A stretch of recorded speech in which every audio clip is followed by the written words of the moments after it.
Hello students, welcome back to the class. तो हम देखिए एक्सरसाइज 6.1 पहले ही कंप्लीट कर चुके हैं। अब बारी आ जाती है एक्सरसाइज 6.2 की। अब अगर आपको लग रहा होगा 6.1 के बाद डायरेक्ट मैं 6.2 पर कैसे जंप कर रही हूँ, उसके बीच में जो इतना सारा कॉन्सेप्ट है वो कौन समझाएगा, तो आप निश्चिंत हो जाइए, वो कॉन्सेप्ट मैं पहले ही समझा चुकी हूँ। एक्सरसाइज 6.1 स्टार्ट करने से पहले ही हम पैरेलल लाइंस और ट्रांसवर्सल के बारे में बात कर चुके थे। लाइंस एंड एंगल्स चैप्टर का नाम है, उस बारे में हम सारी बातें पहले ही कर चुके हैं। ठीक है, तो इसीलिए हम 6.2 एक्सरसाइज को स्टार्ट करने के लिए भी पूरी तरह से रेडी हैं, क्योंकि पैरेलल लाइंस और ट्रांसवर्सल से होते हुए क्या क्या एंगल्स बनते हैं, उनका क्या क्या रिलेशन होता है, वो हम सब पहले ही पढ़ चुके हैं। तो बस अब हमें एक्सरसाइज स्टार्ट करनी है। जब ये भी एक्सरसाइज कंप्लीट हो जाएगी, उसके बाद जो टॉपिक्स आएंगे फिर हम उन्हें डिस्कस करेंगे। तो देख लीजिए, आपका जो क्वेश्चन नंबर 1 है एक्सरसाइज 6.2 का, वो आपसे कह रहा है कि आपको एक तरह से फिगर दिया हुआ है जिसमें ए बी और सी डी दो लाइन जा रही हैं और वहाँ से ये ट्रांसवर्सल जा रही है, जिसकी वजह से यहाँ पर एंगल बन रहा है 50 डिग्री। ये है एंगल एक्स, यहाँ पे एंगल वाई है और ये एंगल 130 डिग्री है। और आपसे बोला है कि एक्स और वाई की वैल्यूज़ फाइंड आउट करिए और फिर ये प्रूव करिए कि जो ए बी और सी डी हैं वो पैरेलल हैं। कोई भी दो साइड्स पैरेलल कब हो सकती हैं? या तो उनके कोई भी दो कॉरेस्पॉन्डिंग एंगल्स इक्वल मिल जाएं, या उनके दो ऑल्टरनेट इंटीरियर एंगल्स इक्वल मिल जाएं, या angles on the same side of transversal sum करके 180 आ जाए।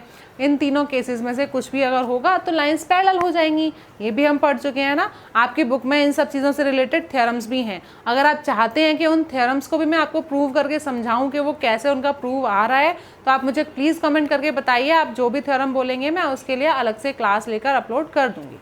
ठीक है, तो अभी हम स्टार्ट कर लेते हैं। हमें इतना पता होना चाहिए कि जब हमने जब हमने पैरेलल लाइंस और ट्रांसवर्सल के बारे में अच्छे से समझा है, पढ़ा है, तो हमें अच्छे से पता होना चाहिए कि उसकी प्रॉपर्टीज़ क्या होती हैं, क्योंकि वो सारी प्रॉपर्टीज़ सिर्फ अभी और इस एक्सरसाइज के लिए ही इंपॉर्टेंट नहीं है, वो आगे आने वाली पूरी क्लासेस, पूरी लाइफ के लिए इंपॉर्टेंट हैं। जो भी हमने पैरेलल लाइन और ट्रांसवर्सल के बारे में प्रॉपर्टीज़ पढ़ी हैं, इसलिए बहुत ज़रूरी है कि आप उन्हें ध्यान से पढ़ें। और अगर आपने अभी तक उन्हें नहीं समझा है तो आप मेरी पिछली क्लास की वीडियोज़ जाकर देख सकते हैं। मैं उसका लिंक भी डिस्क्रिप्शन बॉक्स में डाल दूँगी, जिसकी वजह से आपको आसानी रहे उसे ढूंढने में और आप उसे अच्छे से समझ लीजिए कि पैरेलल लाइंस और ट्रांसवर्सल का क्या रिलेशन होता है, कैसे एंगल्स इक्वल होते हैं। ये बहुत ज़्यादा इंपॉर्टेंट होता है। ठीक है, इस एक्सरसाइज में हम वो पूरा का पूरा कॉन्सेप्ट यूज़ करने वाले हैं। नेक्स्ट आपके एक्सरसाइज जो आएंगी उसमें भी आप कर सकते हैं, उसमें मतलब यूज़ हो सकता है, यहाँ तक कि नेक्स्ट चैप्टर्स में भी यूज़ हो सकता है क्या, होगा ही। और जो नेक्स्ट आपकी क्लासेस आएंगी, क्लास 10, 11, 12, मतलब जब भी आप जितना भी पढ़ेंगे, ये कॉन्सेप्ट्स हमेशा यूज़ होते हैं। कहीं ना कहीं किसी ना किसी फॉर्म में ये आ ही जाते हैं। तो अगर अच्छे से इन चीज़ों को समझ लेंगे तो कोई डाउट नहीं आएगा, और अगर अच्छे से नहीं समझ पा रहे हैं तो बार बार क्लास की वीडियो को प्ले करके देखिए ताकि आपको समझ में आ जाए। और फिर भी समझ ना आए तो I am always available here. आप मुझे कभी भी कमेंट करके बता सकते हैं कि आपको ये चीज़ समझ नहीं आई, मैं आपको फिर से समझा दूंगी, है ना। फिर तो कोई चिंता की बात ही नहीं है। सबसे ज़्यादा चिंता की बात क्या होती है, स्टूडेंट्स को ये लगता है कि कोई ऐसा टीचर हो जो हम जितनी भी बार पूछना चाहें हमें बताता रहे। तो देखिए, आपको एक ऐसी टीचर मिल चुकी है। यहाँ पर मैं आपके सामने हूँ। आप मुझसे जब चाहे, जो भी चाहे क्वेश्चन कमेंट करके पूछ सकते हैं। मैं आपके लिए ज़रूर क्लास अपलोड कर दूँ। क्लियर है? क्योंकि मेरा मोटिव है वो यही है कि मेरे सारे स्टूडेंट्स को अच्छे से हर चीज़ समझ में आनी चाहिए। अगर किसी भी वजह से आपको समझ नहीं आ रही है, कोई भी ऐसा आपको कॉन्सेप्ट लग रहा है कि ये कैसे आ गया, ये हम नहीं जानते हैं, तो सब कुछ बताने के लिए यहाँ पर मैं हूँ। बस आप मुझे बताइए और मैं आपको बताऊँगी। That's it. तो चलते हैं अपने क्वेश्चन नंबर 1 के पास। देख लीजिए, क्वेश्चन नंबर 1 में मैंने आपको पहले ही बता चुका है कि इस तरह से आपको फिगर गिवन है, ये एंगल्स गिवन है और आपको क्या फाइंड करना है, एक्स और वाई। अब अगर आपने अच्छे से समझ लिया हर चीज़, तो यहाँ पर x कैसे निकालना है अच्छे से आपको दिख रहा होगा सामने। कैसे दिख रहा है, देख लीजिए। एंगल x को निकालने के लिए ये वाली जो लाइन है, ये स्ट्रेट लाइन जा रही है ना, ये सीधी लाइन जा रही है, और इस लाइन के ऊपर ये वाली लाइन जो है इसको कट कर रही है।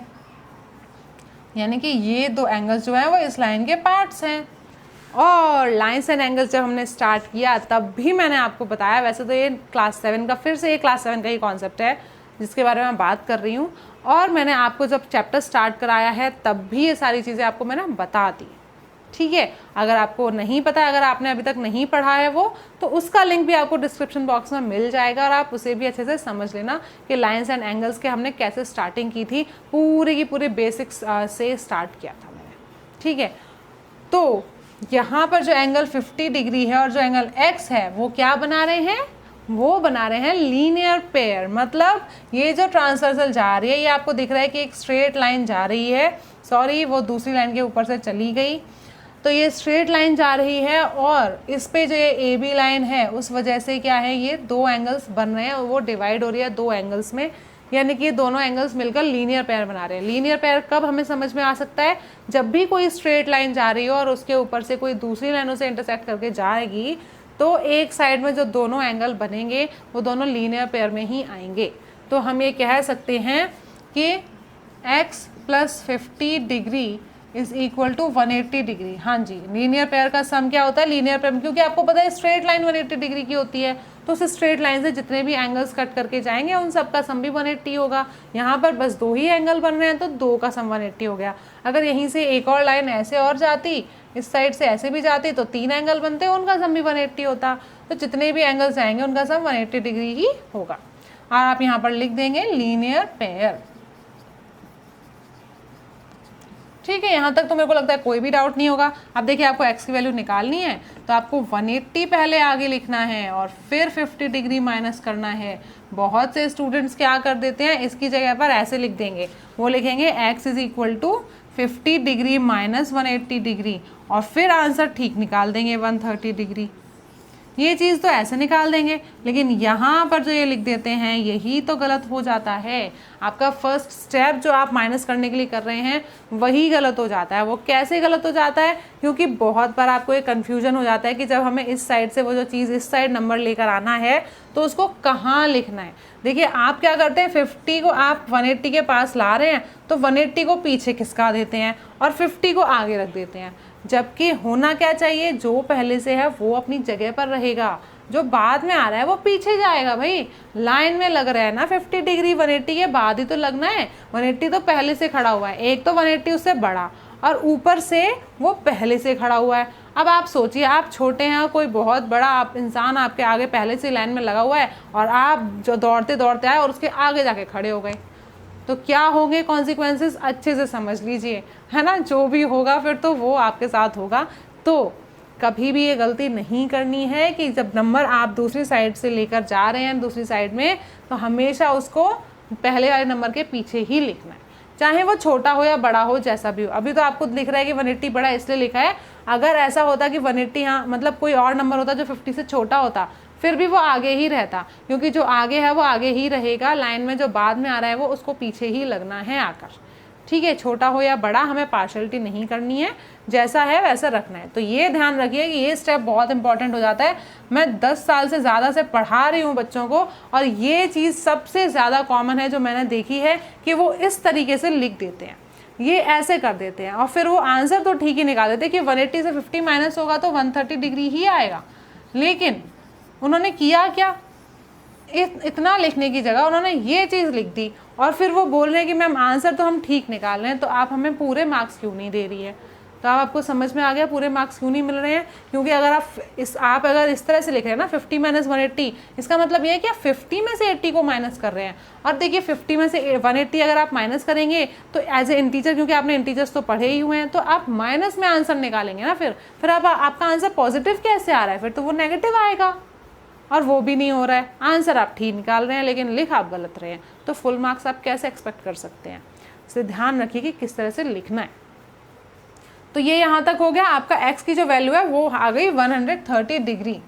ठीक है, तो ठीक है, x तो निकल गया आपका, ये वाला एंगल तो निकल गया। अब दूसरा देखते हैं, y जो हमें निकालना है वो यहाँ पर है। तो सीधी लाइन जा रही है और जो ये वाली ट्रांसवर्सल आ रही है, इसमें आप देख लीजिए इस पॉइंट पर इंटरसेक्ट हो रही है ना, ये जो इंटरसेक्ट हो रही हैं, तो इंटरसेक्शन पॉइंट से ये दोनों एंगल आपको दिख रहा होगा कि अलग अलग साइड में हैं, ऑपोजिट हैं। 130 और y जो है ऑपोजिट हैं। अगर इस तरह के कोई एंगल्स होते हैं जहाँ पर भी दो लाइन्स इंटरसेक्ट करती हैं, वहाँ पर अगर इस तरह के दो एंगल्स होते हैं तो वो क्या होते हैं, वो होते हैं वर्टिकली ऑपोजिट एंगल्स, और वर्टिकली ऑपोजिट एंगल्स हमेशा इक्वल होते हैं। ठीक है, अब आप ये मत सोचना कि मैम ये एंगल्स तो आपने पैरेलल लाइंस में बताई थी, तो जब ये दोनों पैरेलल लाइंस हैं ही नहीं, हमें तो ये प्रूव करना है कि ये पैरेलल हैं, तो हम पहले से कैसे वर्टिकली ऑपोजिट एंगल ले लें। देखिए बेटा, लाइंस पैरेलल हो या ना हो, या यहाँ तक कि दो लाइंस भी ना हो, सिर्फ ऐसे क्रॉस लग रहा हो, फिर भी दो एंगल्स जो होंगे वर्टिकली ऑपोजिट जो होंगे वो आपस में इक्वल ही होंगे। ठीक है, कहीं पर भी लाइंस इंटरसेक्ट करें, ऑपोजिट एंगल्स जो ना बनेंगे, वर्टिकली ऑपोजिट एंगल्स जो बनेंगे वो इक्वल ही होंगे, ये याद रखना है। तो इस वजह से जो एंगल y है वो एंगल 130 के वैसे ही इक्वल हो जाएगा।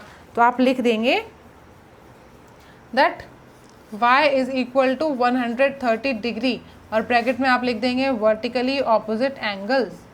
तो यहाँ पर आपको एंगल y भी मिल गया। अब एंगल x और एंगल y अगर आपको मिल गए तो आपको दिख रहा है कि ये भी 130 डिग्री आ गया है, x भी 130, y भी 130, ये दोनों एंगल्स तो इक्वल दिख रहे हैं। और अब देख लेते हैं कि दोनों किस तरह के एंगल्स हैं। ये देखिए, जो ये अगर आपकी ए बी लाइन है और ये ट्रांसवर्सल है और फिर ये सी डी है, ये देखिए ये क्या बन रहा है, पहचान आया, कुछ दिखा? हाँ जी, ये बन रहा है लेटर z। और देखिए लेटर z जब बनता है, वहाँ पर जो दो एंगल्स अगर इक्वल होते हैं तो लाइंस क्या होती हैं, पैरेलल होती हैं। तो आप ये लिख सकते हैं कि x and y are alternate interior angles and they are equal, that is why A B and C D are parallel. तो यहाँ पर हमारा क्वेश्चन हो गया प्रूफ। अब कैसे लिखना है वो हम जल्दी से लिख लेते हैं। आप लिख देंगे x is equal to y is equal to 130 degrees that and they are alternate interior angles. अब क्योंकि ऑल्टरनेट इंटीरियर एंगल्स इक्वल हो गए तो आप लिख देंगे therefore A B is parallel to C D. आप लिख देंगे A B is parallel to C D because if alternate interior angles are equal then lines are parallel। अगर alternate इंटीरियर एंगल्स अगर इक्वल होते हैं तो लाइंस पैरेलल हो जाती हैं। ये था हमारा क्वेश्चन नंबर 1। अब आप सोच रहे होंगे क्वेश्चन नंबर 1 करने में ही मैंने इतना ज़्यादा टाइम लगा दिया। बेटा देखिए, मैंने आपको प्रॉमिस किया है कि मैं हर चीज़ आपको अच्छे से समझाऊंगी, हर बेसिक चीज़ को लेकर चलूँगी। तो जब मैं आपको सारी की सारी पिछली बातें भी बता कर क्वेश्चन करूँगी तो टाइम तो लगेगा ही। हर बच्चे की समझने का तरीका अलग होता है और हर टीचर का समझाने का तरीका भी अलग होता है। तो ये तो बच्चों के ऊपर डिपेंड करता है कि उनको किस टीचर से ज़्यादा अच्छे से समझ में आ रहा है। अब जिसको मुझसे अच्छे समझ में आ रहा होगा वो मुझसे समझेगा, जिसको मुझसे नहीं समझ में आता है वो मेरी क्लास नहीं लेगा। तो जिसको भी समझ में आ रहा है वो अच्छे से समझ लें कि इन क्वेश्चंस को इस तरह से करना है। और मैं ज़्यादा टाइम भी इसलिए लेती हूँ हर क्वेश्चन को बताने में क्योंकि मैं आपको हर पिछली क्लास का कॉन्सेप्ट एक साथ लाकर बता रही हूँ, और साथ के साथ मैं आपको ये भी बता रही हूँ कि अगर क्या क्या जो मिस्टेक्स होती हैं जो स्टूडेंट्स जनरली करते हैं और उनको वो नहीं करनी चाहिए। तो ये सब बताने में टाइम तो लगता ही है। अब देख लेते हैं अपना क्वेश्चन नंबर 2। क्वेश्चन नंबर 2 में आपको दिया हुआ है, यहाँ पर 3 लाइंस हैं इस तरह से बनी हुई हैं और आपको बोला है कि जो ए बी है वो सी डी के पैरेलल है, कि जो ए बी लाइन है वो सी डी के पैरेलल है और जो सी डी लाइन है वो ई एफ के पैरेलल है।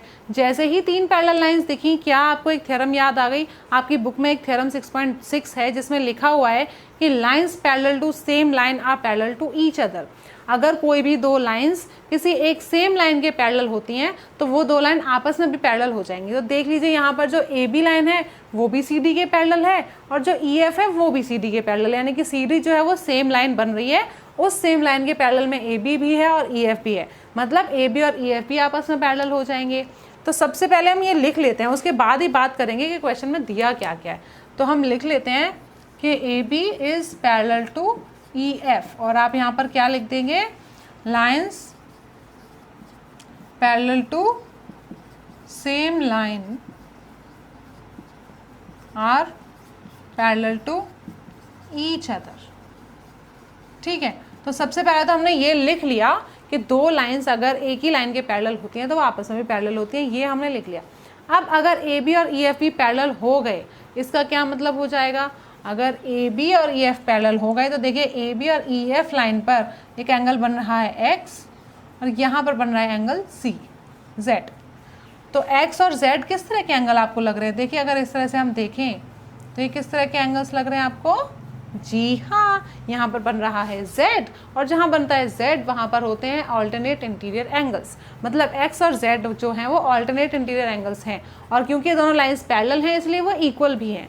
तो हम ये लिख लेते हैं कि x is equal to z by alternate interior angles. ये ऑल्टरनेट इंटीरियर एंगल्स है ना, इसीलिए ये इक्वल है। तो ये यहाँ तक मैंने बात कर ली जो कुछ भी गिवन है उससे। अब हम देख लेते हैं हमें इसमें करना क्या है।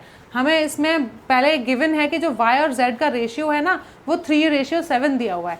इस एंगल y और इस एंगल z का रेशियो दिया है 3:7। अभी अभी आपने प्रूव कर लिया कि x और z इक्वल हैं, तो जहाँ पर z लिखा है वहाँ पर हम x लिख सकते हैं, यानी कि हमें पता चल गया y और x का रेशियो।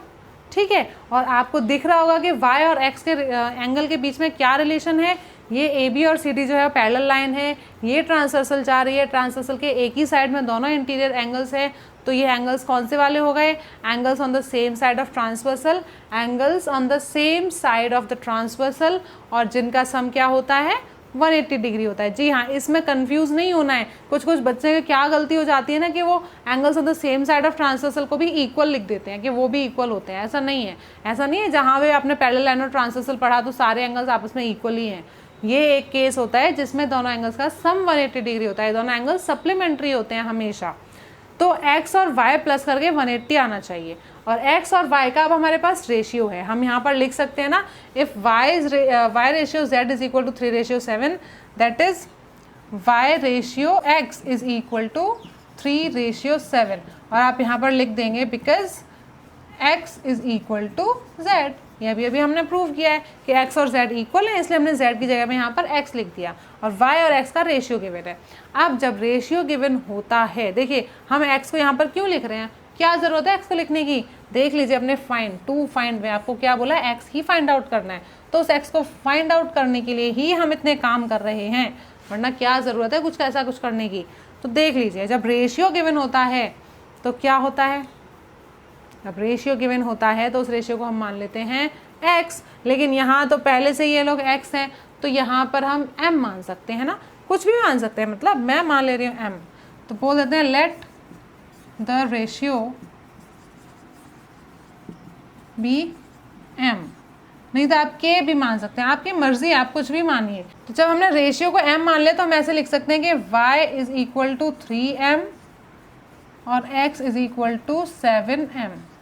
ठीक है, ये क्यों मैंने इस तरह से कैसे लिख लिया इक्वल, क्योंकि जो y है वो पहले नंबर पे है और यहाँ पर 3 फर्स्ट नंबर पे है, तो y और 3 ही होंगे एक साथ, और x और 7 होंगे एक साथ, इसलिए y is equal to 3m हो गया। क्योंकि हमने रेशियो को जो m माना है ना, उसी m को हम इस 3 में मल्टीप्लाई करके लिख रहे हैं। रेशियो को कोई भी लेटर मानने का यही मतलब होता है कि उसमें उसकी वैल्यू मल्टीप्लाई होकर पूरा एंगल अब आ जाएगा। और इसी तरह से जो 7m है वो है, अब m की वैल्यू अगर हम निकाल लेंगे तो x की वैल्यू 7 में मल्टीप्लाई करके m की वैल्यू को x का एंगल भी आ जाएगा। तो वही बस हमें करना है, x को निकालने के लिए इतने सारे काम करने पड़ रहे हैं। अब देख लीजिए कि x कैसे निकलेगा। यहाँ आपने रेशियो मान लिया, अब सोचेंगे ठीक है x is equal to 7m आ गया, अब ये m कहाँ से आएगा? हर चीज़ कहाँ से निकल के आ रही है, अभी m कहाँ से लाएं? बिल्कुल मैं आपको बता देती हूँ कि m कहाँ से लेकर आएँ। देख लीजिए यहाँ पर m निकालने के लिए तो तरीका है, वो आप लिख देंगे x plus y is equal to 180 degree. ठीक है, अभी हमने बात कर ही ली थी कि ए बी और सी डी जो हैं पैरेलल हैं, और जो पैरेलल लाइंस के जो एंगल्स होते हैं on the same side of transversal वो क्या होते हैं, उनका सम 180 डिग्री होता है, यानी कि वो सप्लीमेंट्री होते हैं। तो आप लिख सकते हैं कि angles on same side of transversal, इनको आप एक चीज़ और लिख सकते हैं, को इंटीरियर एंगल्स भी आप इन्हें लिख सकते हैं कि एक साथ अंदर आने वाले एंगल्स हैं। आपका जो मन करे वो नाम आप लिख दीजिए। 3 नाम मैंने आपको पहले ही बताए थे, उनमें से कोई भी आप एक नाम लिख सकते हैं। तो हम इन्हें को इंटीरियर एंगल्स भी लिख सकते हैं। ठीक है, ये पूरी तरह से आपकी मर्जी है कि आपको क्या लिखना है। अब देख लीजिए x और y की वैल्यूज़ हमने यहाँ पर लिख चुकी हैं, उनको हम पुट कर देते हैं। x की जगह में है 7m और y की जगह में है 3m। Is equal to 180 degree. अब 7m प्लस 3m क्या होता है, 10m हो जाएगा, इज इक्वल टू 180 डिग्री। अब यहाँ पर m की वैल्यू निकालने के लिए 10 को हमें ले जाना पड़ेगा यहाँ डिवाइड करने के लिए। तो क्योंकि अभी 10 जो है m से मल्टीप्लाई हो रहा है तो यहाँ पर आगे वो डिवाइड में हो जाएगा और 10 के 0 से 180 का 0 कैंसिल, यानी कि 10 से 180 जो है 18 टाइम्स कैंसिल हो गया। तो m की वैल्यू आ गई आपकी 18 डिग्री। मतलब जो m रेशियो आपने माना था वो हो गया 18। अब अगर m हो गया 18 तो फिर अब आप निकाल सकते हैं ना x की वैल्यू। x की वैल्यू कैसे निकालनी है, 7 में m का मल्टीप्लाई करना है। और आप कह रहे थे ना कि m कहाँ से आएगा, लीजिए m भी आ गया और कितनी जल्दी आ गया है ना, बहुत जल्दी आ गया ये। तो वैसे तो क्वेश्चंस में कितना वेट करना पड़ता है वैल्यूज़ निकालने के लिए, ये देखिए बहुत अच्छा है, m कितनी जल्दी इसने अपनी वैल्यू बता दी है। तो अब हम यहाँ पर निकाल लेते हैं। देखिए यहाँ पर मैं सॉल्व कर देती हूँ इसको। x is equal to 7m, it means 7 multiply 18 degree और फिर 7 मल्टीप्लाई 18 डिग्री क्या होता है ये आप मुझे कमेंट करके बताएंगे। अगर आप मुझे कमेंट करके नहीं भी बताना चाहते तब भी आपकी पूरी मर्ज़ी है, बस आपको क्वेश्चन अच्छे से समझना है, अच्छे से उसे करना है। और फिर अगर आपको समझ में आ रहा है तो प्लीज़ मुझे बताइए कि आपको अच्छे से समझ में आ रहा है। मेरे को कैसे पता चलेगा कि मैं जो पढ़ा रही हूँ, जो तरीका यूज़ कर रही हूँ वो यूज़फुल है आप लोगों के लिए। प्लीज़ मुझे बताइए कि आपको ये तरीके से अच्छे से समझ में आ रहा है या नहीं आ रहा है। अब जल्दी से अपना क्वेश्चन नंबर 3 भी देख लेते हैं। क्वेश्चन नंबर 3 में आपको कुछ इस तरीके का फिगर दिया हुआ है जिसमें आपको पहले से ही गिवन है कि जो AB और CD लाइन है वो पैरेलल हैं, ठीक है। जहाँ पे लाइंस पैरेलल हैं तो थोड़ी तसल्ली मिल जाती है कि चलो लाइंस पैरेलल हैं तो कुछ ना कुछ तो हमें इक्वल मिल ही जाएगा। अब लाइंस जब पैरेलल हैं उसके बाद भी कुछ और गिवन है, इन्होंने बोला है कि जो EF है वो CD पर परपेंडिकुलर है। देखिए EF लाइन तो इस तरह से जा रही है पर वो CD के ऊपर परपेंडिकुलर है, यानी कि यहाँ पर वो 90 डिग्री पर है। वैसे तो आप जानते हैं कि दो लाइंस अगर पैरेलल हैं और अगर यहाँ परपेंडिकुलर है तो वो वहाँ भी परपेंडिकुलर होगी, पर हमें अभी उसकी कोई ज़रूरत भी नहीं है। वैसे यहाँ पर ये परपेंडिकुलर है, ठीक है। एक एंगल आपको दिया हुआ है एंगल GED, यानी कि G से इस तरह से आने वाला जो पूरा E से लेकर एंगल जा रहा है ये वाला, ये आपको गिवन है 126 डिग्री। ये इतनी 3 चीज़ें आपको गिवन है। अब आपको क्या निकालना है देख लीजिए। आपको एंगल निकालना है एंगल AGE, मतलब G के ऊपर एंगल बन रहा है और A से इधर से ऐसे एंगल आ रहा है, यानी कि ये वाला एंगल आपको फाइंड आउट करना है। दूसरा एंगल GEF, एंगल GEF,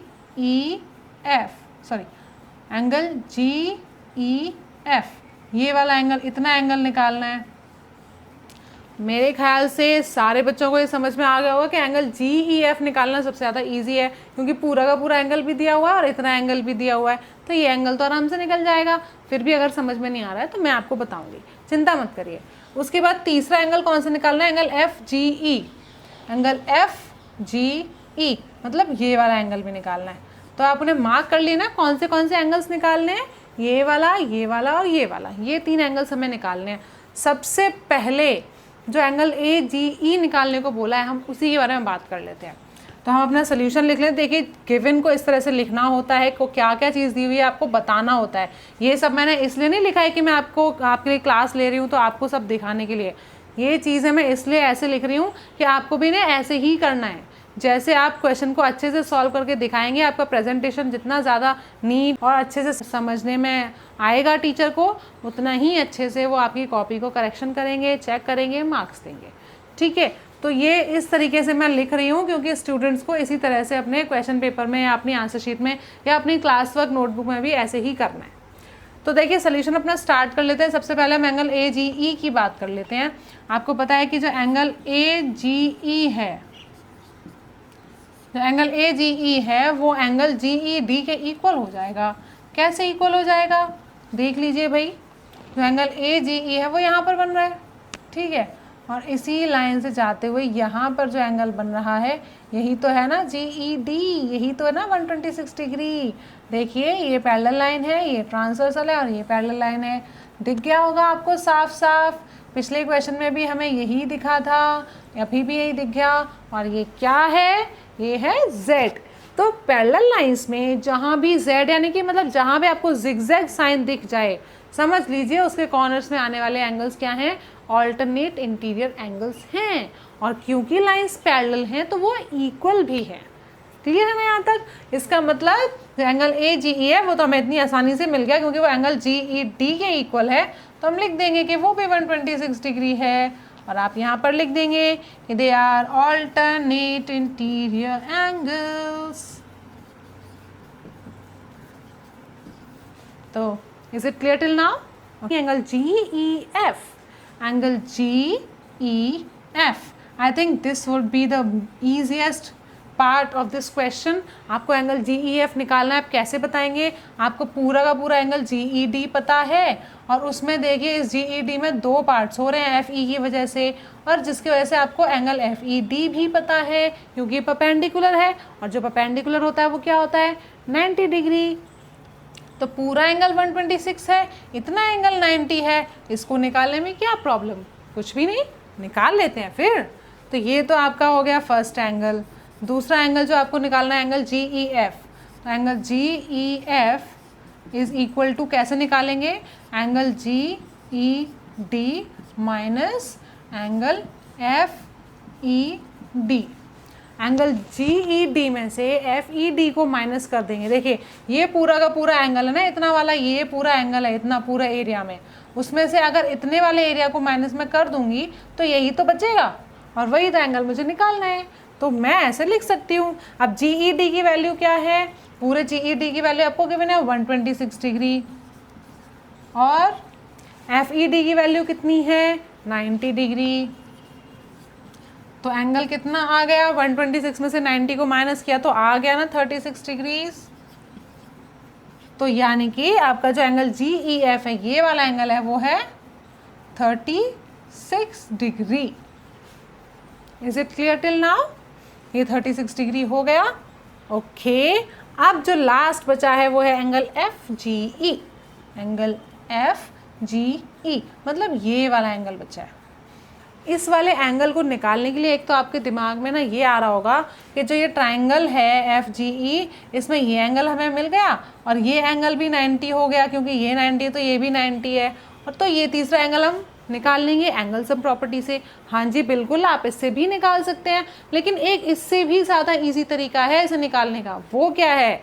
वो ये है कि देखिए भाई, जो AB है वो तो स्ट्रेट लाइन जा रही है ना, और उसमें से GE जो है ये इस तरह से लाइन जा रही है, तो ये दो एंगल्स में डिवाइड हो रही है। और अगर दो एंगल्स आपको दिख रहे हैं सेम स्ट्रेट लाइन के ऊपर, यानी कि वो लीनियर पेयर हैं, और लीनियर पेयर में से ये वाला एंगल आप अभी अभी फाइंड आउट कर चुके हैं, तो इसको निकालने में क्या प्रॉब्लम? कुछ भी नहीं। तो हम जल्दी से इसके लिए भी लिख लेते हैं। तीसरा एंगल जो आपको निकालना है FGE, एंगल FGE वो कैसे निकलेगा? 180 डिग्री में से एंगल AGE को माइनस करके। क्यों? क्योंकि ये है लीनियर पेयर। ठीक है, लीनियर पेयर है ना, इसलिए हम 180 में से A को माइनस कर देंगे तो दूसरा आ जाएगा। तो 180 में से आपको क्या माइनस करना है? बताइए जल्दी से। AGE की वैल्यू कितनी आई थी? 126 डिग्री। और अगर 180 में से 126 डिग्री माइनस हो जाएगा तो कितना बचेगा? जी हाँ, ये बचेगा 54 डिग्री। तो आपको क्लियर हो गया। आपको जो 3 एंगल्स निकालने थे वो तीनों एंगल्स यहाँ पर निकल गए। तो देखिए क्वेश्चन नंबर 3 तक मैंने आपको पूरा बता दिया। अगर आपको कुछ लगता है कि मैंने यहाँ पर कोई गलती कर दी है, तब भी आप बिल्कुल फ्री हैं मुझे कमेंट करके ये बताने के लिए कि मैम आपने इस क्वेश्चन में कुछ गलती कर दी है, ये ऐसे नहीं होना था। तो मैं उसको ज़रूर देखूंगी। देखिए भाई, जो कुछ भी मैं कर रही हूँ वो मुझे कैसे पता चलेगा सही है या गलत है, जब तक जिनके लिए मैं कर रही हूँ वो मुझे नहीं बताएंगे। तो आप मुझे बताइए, अगर आपको कुछ भी गलत लगता है, कुछ भी कमी लगती है, कुछ भी लगता है, please please please tell me in the comment section. I will be more than happy for that. Okay, तो ये 3rd क्वेश्चन तक हमने कर लिया है। अब नेक्स्ट 3 क्वेश्चन जो हैं एक्सरसाइज के 4, 5 एंड 6, जो बहुत इंपॉर्टेंट भी हैं, उनको हम करेंगे अपनी नेक्स्ट क्लास में। Till then bye bye, take care.